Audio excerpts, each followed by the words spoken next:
Hari ulang tahun ke-448 Kota Ambon, ini harapan Ketua DPRD Kota Ambon, Eli Toisuta.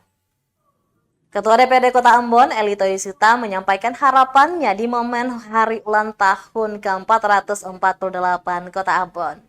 Kata dia, dengan memperingati hari jadi Kota Ambon ini, penting untuk menengok masa lalu sebagai sebuah rantai sejarah yang sangat bernilai, sebagai referensi menapaki masa kini dan masa depan.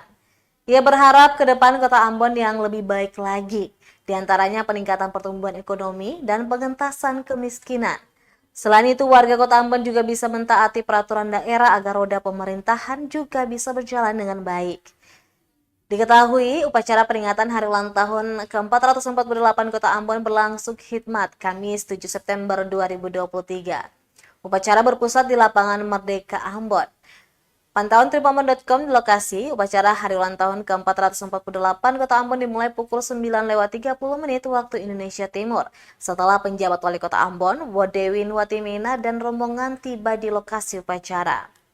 Penjabat wali kota Ambon, Bodewin Watimena bertindak sebagai inspektur upacara atau upulatu dan Kepala Kesatuan Bangsa dan Politik Esbangpol Kota Ambon, Ian Suitela bertindak sebagai kapitan.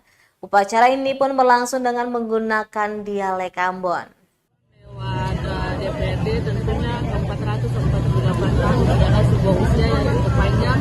Diharapkan masyarakat Kota Ambon lebih arif lagi, lebih bijak lagi untuk mentaati seluruh peraturan-peraturan daerah untuk peningkatan PAD kita sehingga kota ini menjadi kota yang layak huni, kota yang bisa berkontribusi untuk seluruh kesejahteraan masyarakat Ambon pada khususnya dan Maluku pada umumnya.